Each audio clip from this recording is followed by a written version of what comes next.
இங்க நம்ம சின்னவரான அசோக் அண்ணன் சொன்னாரு, நம்ம தோழர் 12 வருஷமா கூட இருக்கிறவர், அவருடைய உணர்வுக்கு பதில் பிடிக்கணும் இல்ல, மீதி அள்ளுச்சில்றைக்கெல்லாம் நான் பதில் சொல்லிடலாம், டைம் வேஸ்ட் பண்ண மாட்டேன்.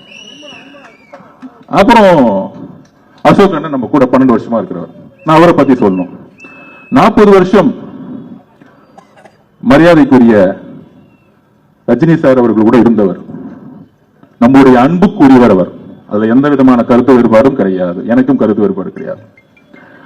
அப்படி 12 வருஷமா பழகினதுல ஒரு 30 நாளுக்கு முன்னாடி 2 மாசத்துக்கு முன்னாடியே சொன்னார், அரசியல்ல நான் வரணும்னு இருக்கேன், தலைவர் 40 வருஷம் இருந்துட்டேன், என்னுடைய மனைவி என்னுடைய மகள்லாம் விஜய் சாருடைய ரசிகர்கள், டிவிக்கு கட்சியில் நான் சேர்ந்தா நல்லா இருக்குமா, நான் ரஜினி ரசிகர் மன்றத்திலிருந்து வந்தேன், எனக்கான மரியாதை இருக்குமா அப்படின்னு கேட்டார். நான் சொன்னேன், டிவிகே கட்சிக்கு வரணும்னா ஒன்னே ஒண்ணுதான் குவாலிபிகேஷன், உண்மையா இருக்கணும், நேர்மையா இருக்கணும், அப்புறம் தைரியமா இருக்கணும்.